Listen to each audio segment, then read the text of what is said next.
Good morning, my dears, and welcome to the Sacred News and Weather. I say morning because it is about 6:30.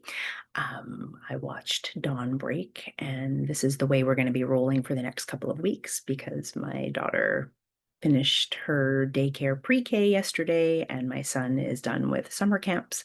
And so I'm going to be hosting mom camp for the next couple of weeks until school starts. So these messages are probably going to come in early morning because I'm much more of an early person than I am a night person, and you don't want me channeling messages at night because you'll only get half of me. So I'm really glad you're here whenever you're tuning in. Please know that these messages are timeless. So whether you're with me in real time on Friday, August 1st, or you are with me in some other time and space, know that when you are receiving this message, it is the exact right time for you. That's why you tuned in. It's probably for you. And if it's not, don't make it for you. So I feel really strongly that if you are listening to this message and your body, your being is like, what is she talking about? It's probably not for you. And so don't try and fit yourself into the box. Turn me off, go find another video below, or wait for the next one that may be for you. All right. So, with that said, I'm going to move right into the message for the day because I'm afraid we might have a little bit of Nora interrupt us. And if we do, we'll roll with it. When she hears me in the morning, when she hears my voice, she usually wants to join me. So, we may hear from her, we may see her, we may not. All right. So, the first thing that I want to share is related to a social media post I made on Wednesday. I didn't come in on Wednesday because our summer camp was canceled and I spent the day with my son, but I was talking about on Facebook and subsequently on Instagram that I was feeling what I described as hopeful. I was feeling for our collective a message of hope. And I will say that later that night, I learned that a very dear friend of mine who has been struggling in the world just had basically nothing short of a miracle happen. And so I feel like that is part of where my hope was coming from. But when I tuned into the energy of hope, I heard basically, I heard that I wanted to be using a different word, which isn't exactly true. What wants to be conveyed is a slightly different feeling than hope. So let me see if I can make the distinction for you. So when I asked Spirit to show me what was meant by like find a different word or like find a different frequency, what I was shown is that when we're feeling hopeful, like, oh, I'm hopeful, like can you hear the thread of doubt that's in there as well? It's like, well, I'm hopeful, and you can hear the way my voice kind of pitches up a little bit as if to say there's a but, or I'm waiting for the other shoe to drop, or I have a plan B. And those of you who have hung out with me for a while now in different forms know that whenever we form, I believe anyway, whenever we form a plan B, it's like we kind of put plan A on the back burner accidentally. And so that's a little bit of what this feels like. Like, oh, I'm hopeful, but the frequency that we tune into is one of, and I'm not. So what we're being invited into to truly hold hope is to embody the feeling, embody faith. And I know that word can be really triggering. So stay with me because we're going to unpack it a little bit. The feeling of hope feels like we put our frequency, we put our energy out in front of us as something we're striving for while we're working quietly on that plan B. Even if we don't recognize that we're working and formulating on plan B, it's like when we're hoping for something out there, what are we doing in here? We're letting go of the thing that we want and staying with the thing that we know. And here's Nora. Hi, my love. Mama is recording a message for her clients. Can you either go back to bed or can you climb into Mama's bed and be patient with me for a few minutes? What are you pointing to? My altar? You can tell me what you need because I'm recording. The pillow? Oh, I'm going to pause this for a minute. Bear with me. All right, let's see how that goes. I don't know what it's going to look like, but we'll see. We'll work on it. She has chosen to go back to bed, by the way. I knew she was going to come up. So, hope, coming back to hope. We put hope in front of us as something we have to strive for, and we lose the frequency of plan A for plan B. And what we're actually being invited into, what we're actually doing, what we're actually trying to embody is faith. Faith, not in something outside of ourselves, but an embodiment of faith in the highest, most healed, most magical version of ourself. So that I'm hopeful becomes this is true. This is my truth. I have faith that something good is going to happen. I have faith that the very thing that I desire is going to come from me, is going to come from within me. Can you feel the distinction in that? Can you feel the distinction in I'm hopeful and I have faith? Now, I know that the word faith can often imply some link to that white god with the long beard who's wrathful in the sky, and we have to have faith in a higher power. We have to have faith in blah, blah, blah. No, if that is not you, if you resonate with faith in a higher power, awesome, beautiful. I just heard something. If you are resonating with faith in a higher power, that is awesome also. But you can be doing the very same thing. You can be, as I'm hopeful, it's like, I'm faithful, like taking that responsibility. Is responsibility the right word? Ownership. That's what it is. It's not responsibility. Responsibility implies like we have to do this. Ownership is really the kind of faith we're looking for. Owning our own frequency, owning our own magic, owning our own connectivity so that we can hold the belief that that which we desire, that which we are hopeful for, is actually going to come to fruition, not because we're reaching for something out there, but because something is moving from us out into the world. And my dear one, who had essentially a miracle happen for her, she was quick to remind me that she has been doing deep ancestral healing work on herself. We've been doing a little bit together. We've been doing some together in a collective. And she wanted to remind me that it was the deep healing work that actually led to the miracle. So, yes, miracles, expect miracles, but hold the frequency, hold the faith, hold the belief, and then take the next aligned step to make it happen. So, hope is out there, and it's something that we're either reaching for or keeping at bay. Faith is something we're embodying. We're taking aligned action. We're moving from our center. We're feeling that faith in our own magic. We're feeling that connectivity with divinity, with a higher power, with spirit, with the highest version of yourself, whatever your language is. I don't care. I just want you to connect yourself with the highest version of yourself, connect yourself with nature, connect yourself with God, connect yourself with spirit, connect yourself with divinity, and connect that divinity into yourself as your own magic. I am not asking anyone in this collective to believe in anything outside of their most magical self if that doesn't feel good to you. I'm listening.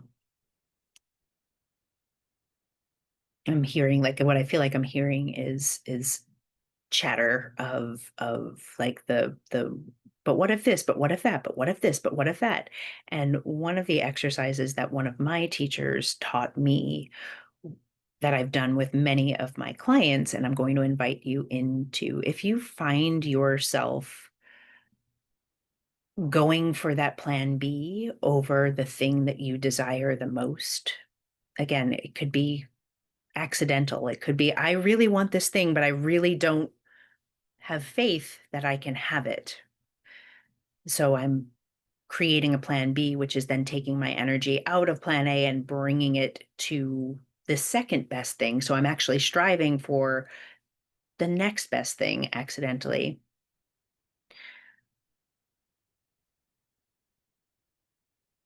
What I'm going to invite you to do is to what if in a positive direction, in a positive spiral. So, what if this good thing does happen? What if this job comes through? What if this relationship comes through? What if I can heal? What if I can? What if, and allow your what if doubt to become what if in its highest form. What if it does all work out? What if I can do this? What if, what if, what if? And allow yourself to what if in a positive direction rather than that sort of death spiral of I can't hold the frequency of what I actually want. So we want to stay out of the death spiral. And the way we're going to stay out of the death spiral is to come all the way in, to understand that we are magical, that our desires deserve to come to fruition, and what if they actually do? So, what if you don't formulate plan B until you actually have to? And what if you stay with plan A? What if you stay with your desire? What if you stay with the thing that you're hoping for and have faith in it that it's actually going to happen? And only if it doesn't, that's when you formulate plan B. But rather than formulating plan B or plan C or plan D accidentally, unintentionally, because you're afraid to have faith that plan A can come to fruition, what if plan A comes into fruition? What if plan A is happening? What if you can hold that frequency until it actually happens? Or what if, when and only when it doesn't happen, do you move to formulate plan B? So there's an invitation for y'all to sit with today. There is more. There's always more. And I'm just going to ask, just because I know that my daughter is awake and probably pouting because she's an Aries. And when she doesn't get what she wants, she gets a little pouty. It's okay. We all get a little pouty sometimes. I'm trying to decide if I should go there and continue this thread later.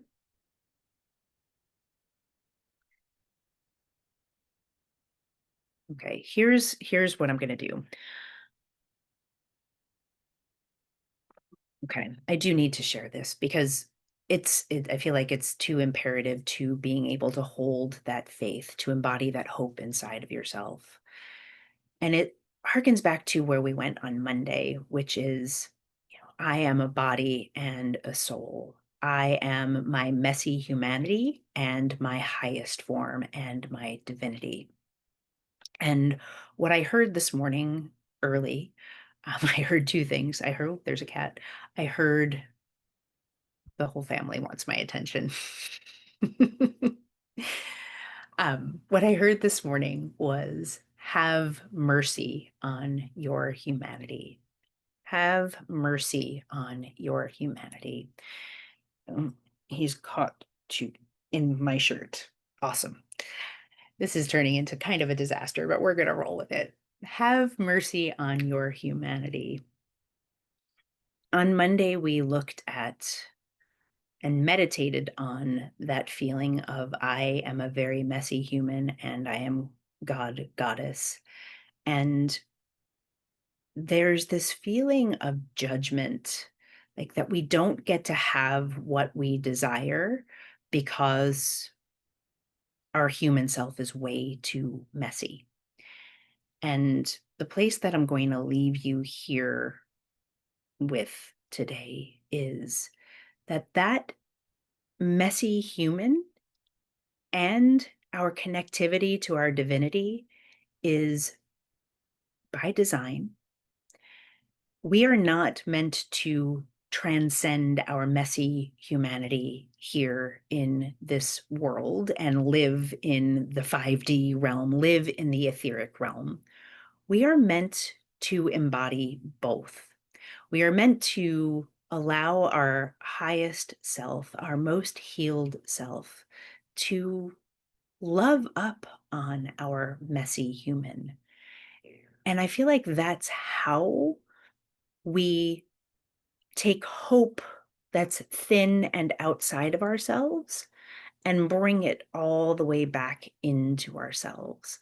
It becomes something not out here, but something all the way in here, so that when we can have mercy on our humanity, on our very messy, very imperfect, very like, I'm seeing images of like the foulest things that I've done nursing. Like I'm seeing like images of like crap spilling off of beds and like phlegm and like all the icky, sticky, awful human stuff that we make both physically, but also psychically, emotionally, spiritually, all of our messy humanness.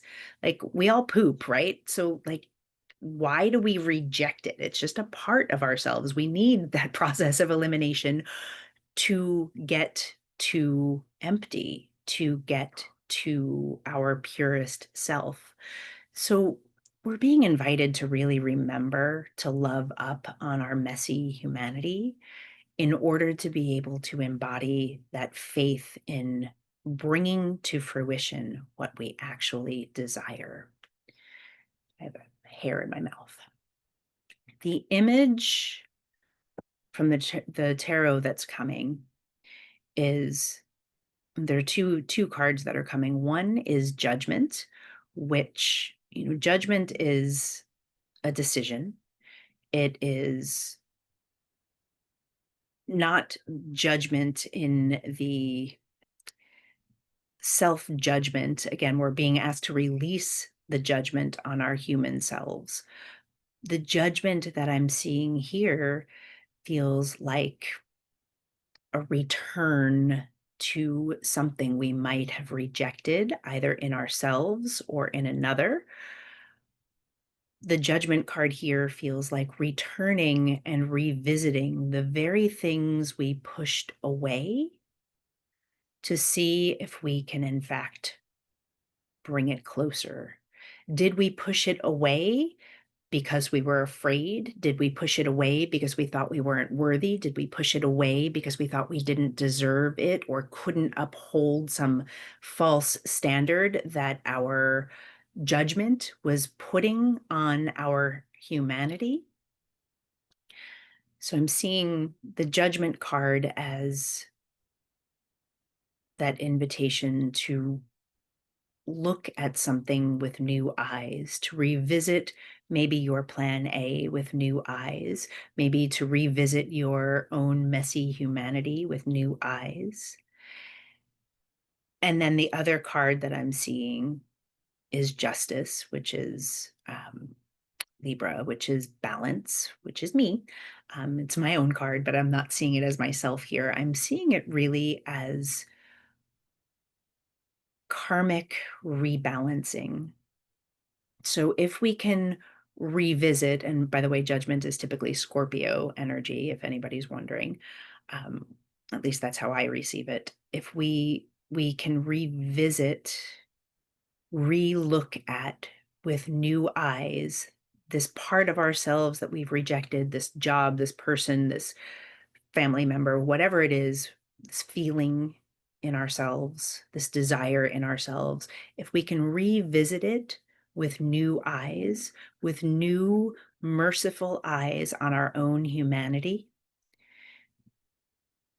the karma is going to be rebalanced. Something inside of you is going to come into new balance. Something, a relationship is going to come into new balancing. A system, like I'm hearing family system for some of you, like a family system is going to be karmically rebalanced if you can revisit yourself and your own behavior with mercy and understanding and compassion and love. Those scales are going to come into balance. The karma that you've been dealing with, the whether it's a karmic relationship, whether it's your own karma for some action or misstep that you took, whatever it is, the feeling is if you can re-look at it with merciful, compassionate eyes, if you can have faith, not hope, but true embodied faith, something very important to you related to that plan A is going to be rebalanced.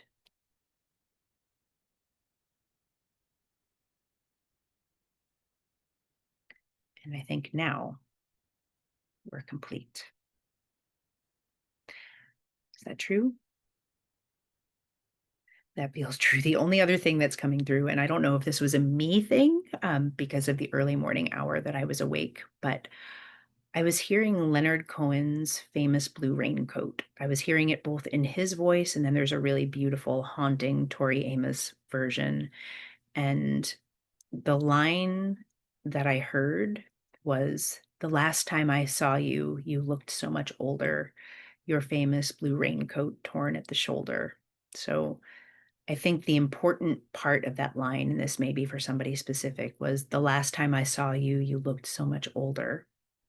I don't think the famous blue raincoat part was really the part, but some of you might have a raincoat, a blue raincoat that's torn at the shoulder. I know I do have a blue raincoat. Um, well, that's an interesting thing for me to visit. And then the line from the chorus. The chorus is, "And Jane came by with a lock of your hair. She said that you gave it to her on the night that you planned to go clear. Did you ever go clear?" And I think that is the other line of importance here. The last time I saw you, you looked so much older. And did you ever go clear? I don't know what that means for you. I have a feeling I know what it means for me, but I suspect there'll be meaning in there for you as well. All right, I'm really done now.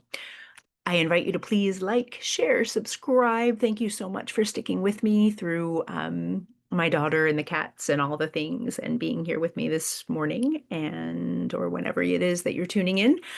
I will see you on Monday. Bye bye.